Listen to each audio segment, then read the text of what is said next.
Nettle syrup. Nettle syrup is an ancient blood-building elixir that stimulates kidney function and helps with asthma, allergies, and hair loss.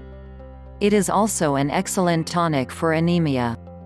Ingredients: 200 grams fresh nettle tops, 4 lemons, 2 water, 1 kilogram honey. Directions: wash the fresh nettle tops thoroughly in cold water, cut the lemon in thin slices and place in a large saucepan. Let the mixture sit for 24 hours, then add honey and bring to a boil. Steep the liquid and cool. Pour into sterilized jars and store in a cool place.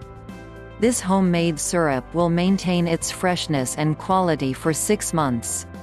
Dilute the syrup in water before consumption.